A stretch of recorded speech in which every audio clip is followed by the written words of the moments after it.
Welcome sa channel na ito. Ito may tanggap ako dito na Samsung 32 inch LCD type pa siya. Sabi ng may-ari nito wala daw itong power. Ito share ko lang sa inyo kung ano naging problema nito, bakit wala itong power. Bago natin ito buksan, plug in lang muna natin dito sa outlet natin.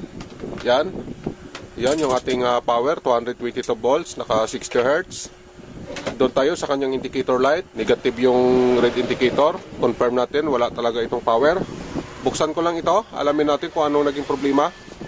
Inalis ko na yung kanyang power supply dito galing. Dito tayo focus kasi wala itong power. Ang unang gawin natin dito, check natin itong kanyang fuse. Dito may fuse dito at saka meron din dito. Set lang natin yung ating multimeter sa buzzer mode. Ito naka-buzzer na, ayan. Sukatan natin una itong fuse na ito. Good naman ito, ibig sabihin walang problema dito sa sinusuplayan ng fuse na ito. Dito tayo sa kabila, dito sa isang fuse. Ganun ulit, buzzer mode din. Yan, wala tayong reading dito. Ibig sabihin, putok ang fuse na ito. May problema ito dito sa kanyang sinusuplayan. Kaya siya pumutok. Alamin natin kung bakit pumutok ang fuse na ito. Dito tayo sa likuran. Yan, ito yung kanyang pinakalikod ng board. Focus tayo dito sa fuse na pumutok. Yung fuse natin connected siya dito sa positive side ng ating electrolytic capacitor. Yung ating main supply, ito yon. Ito yung kanyang positive side, ito yung naman yung negative side niya. Ito yon mga sir. Ito yung positive side, dito siya connected, yung fuse natin. Yan. Ito naman yung negative side. Itong may marker na ito, negative side natin ito. Ito yung fuse natin, no? Ito yung kanyang paa, papunta dito sa kabila. Ang gawin natin, ito yung pinaka-supply. Ang nangyari, naputol itong sinusuplayan niya, papunta dito sa kabila. Bago natin ito i-check muna natin una itong output ng supply, yung nagsusupply, papunta dito. Check natin mga sir, yung output supply natin dito sa 400 volts na kapasitor, itong main supply na ito. Yung ating multimeter, set lang natin sa diode mode, naka-diode mode na tayo. Dito mga sir. Yan, wala tayong reverse. Baliktarin natin yung panukat natin. Ayun mga sir, oh. Okay naman, di naman sa shorted. Saksak natin ito mga sir kasi wala namang shorted yung ating main supply. Try natin kung may lumalabas dito na output voltage.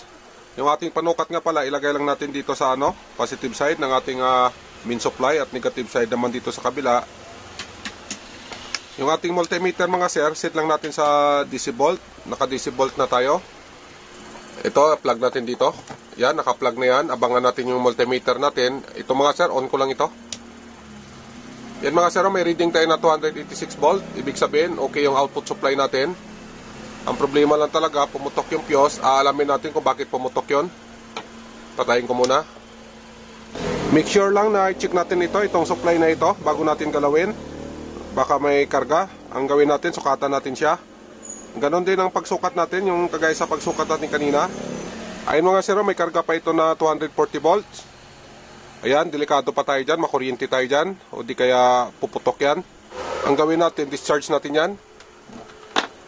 Ito yung ating soldering iron, ito yung gamitin natin na pang discharge. Itong dalawang paan ito, idikit natin doon sa dalawang paan ng main supply. Ganito mga sir. Yan, ganyan lang. Para maalis yung karga. Yan. Pagkatapos nito mga sir, double check tayo. Check natin ulit ng multimeter natin. Dito, ganun ulit. Ayun mga sir, 1 volt na lang. Mababa na yan. Pwede na natin i-follow up discharge ng yan. Ito, yung ating flat screw. Ayan. Try natin sukatan ulit. Ayan mga sir, 0 volt na siya. Safe na natin hawakan to. Ayan, hindi na tayo makuryente. Ang gawin natin, lagyan natin ito ng fuse. Dito, papunta dito sa kabila. Pagkatapos check natin yung ating supply. Kung mag-short ba o hindi. Naglagay na ako ng fuse. Try natin sukatan itong ating main supply. Yung ating multimeter nga pala, nakaset na yan sa diode mode. Ito, sukatan natin dito. Ayan, nag-buzzer mode yung ating multimeter. Reverse natin yung ating panukat. Ganon din, buzzer mode, ibig sabihin shorted. Nag-short yung circuit natin dahil nagkabit tayo ng fuse, ito yon. Ibig sabihin kanina nung walang fuse ito, di naman ito shorted. Nung naglagay tayo ng fuse, nag-short na itong main supply natin. Ang ibig sabihin, may problema dito sa itaas, kaya naging short yung ating main supply. Ito mga sir, pag sinaksak natin ito, malamang puputok ulit ito, itong fuse na ito, dahil nga shorted yung sinusupplyan niya. Okay naman yung ating output, ang problema, yung sinusupplyan ng ating output, shorted. Kung titingnan natin mga sir, dalawa yung sinusupplyan ng ating output supply, itong ating main supply na ito. Bali ang dinaanan niya, ito lang, itong fuse na ito, papunta dito sa sinusupplyan niya. Yung unang sinusupplyan niya, ito yun mga sir, papunta dito. Ito, papunta dito sa chopper, yung unang sinusupplyan niya. Ito yun mga sir, yung chopper na yon. Bali ito kasi supply ito ng mainboard natin. Ito yung mga sir, supply siya dito. Ang pangalawang sinusupply niya naman, ito yung fuse natin. Dito mga sir, papunta dito sa kabila. Ito kasi jumper ito. Ayan, papunta siya dito. Dito sa pisa na ito. Ito yung mga sir, yung dalawang MOSFET dito. Yan, tago siya dito sa kabilang chopper. Ito yung mga sir, yung pangalawang chopper na sinusupply niya. Ito naman kasi papunta dun sa inverter, sa backlight natin. Dito mga sir, supply siya dito. Yung backlight niya dito sa likod. Ang gawin natin dito mga sir, alamin natin kung ano ang dahilan ng shorted. Yung supply ba dito sa mainboard niya or supply dito sa kanyang backlight. Bali ang gawin natin dito mga sir, unahin muna natin itong kanyang supply sa mainboard.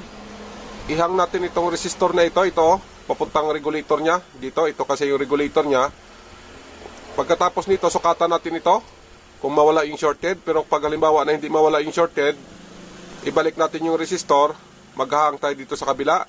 Kung saan ang may shorted, yun ang may problema. Nakahang na ito, itong resistor na ito. Supply ito sa mainboard. Ito yung mga sir, yan. Sukatan natin yung kanyang output supply. Yung ating multimeter nga pala, set lang natin sa diode mode. Ito mga sir, naka-diode mode na. Ito, sukatan natin yung kanyang main supply, kung shorted pa ba o hindi na. Ayan, buzzer mode pa rin. Reverse natin yung panukat. Ganon din, buzzer mode, ibig sabihin, shorted pa rin ito. Binalik ko na lang yung resistor dito kasi ganon pa rin, shorted pa rin. Dito sa kabila tayo. Ito, nakahang na ito.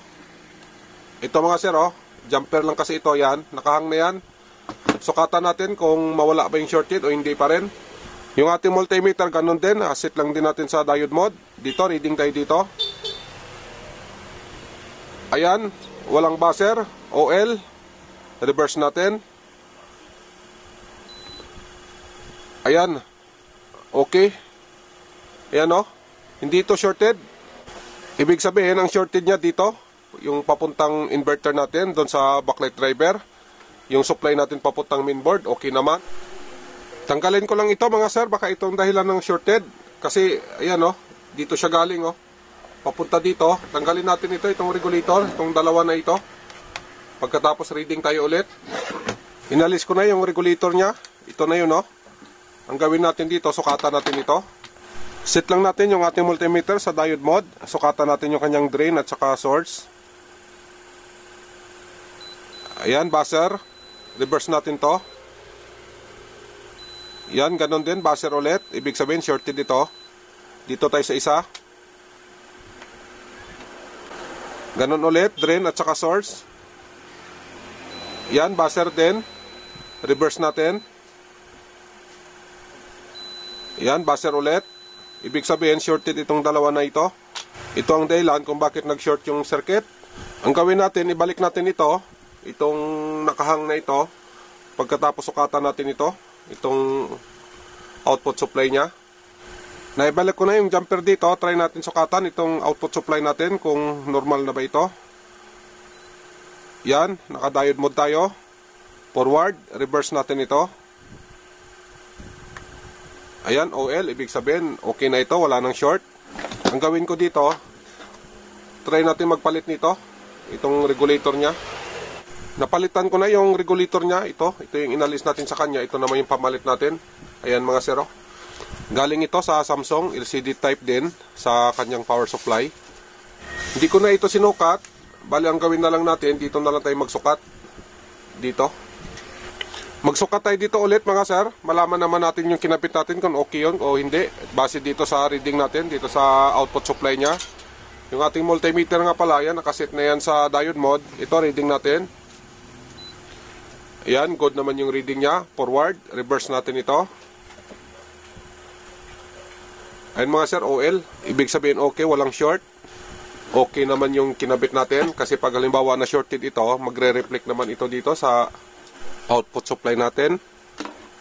Okay na ito. Try natin ikabit kung mag-okay na ba dito sa pinanggalingan niya. Ayan, binalik ko na yung power supply niya. At saka yung connection niya, ayan, nailagay na rin natin. At yung supply niya rin papunta sa mainboard, nakalagay na rin. At saka ito mga sir, nilagyan ko na rin ito ng cable. Testing natin to, iharap ko lang. Final test na tayo mga sir. Yung cable natin, ready na, nasa likuran na. Ito, plug in natin dito sa outlet natin. Power on natin. Yan mga sir, yung kanyang indicator light. Dito sa kanyang switch. Ayan. Ayan mga sir, oh. Ayan, okay na. Bali ang problema nito, wala itong power. Okay na yung kanyang power. Yung naging issue niya kung bakit siya walang power dahil sa sa supply, papuntang backlight, shorted yon. Pinalitan natin. Ito na yung kinalabasan ng backlight niya. Okay naman. At saka yung panel natin mga sir, ayan. Good pa naman yung panel, wala pa namang issue. Ayan, oh. Lipat tayo ng channel.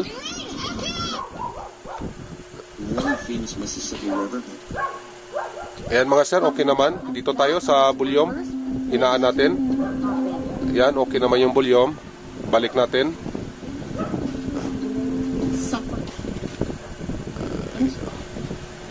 Okay na ito mga sir. Hanggang dito lang tayo. Sana makatulong naman sa inyo to itong pag-share ko ng video. Kung nagustuhan nyo mga sir, pahingin na lang din ng like at saka subscribe. God bless sa inyong lahat. Mag-iingat kayo lagi. Bye-bye.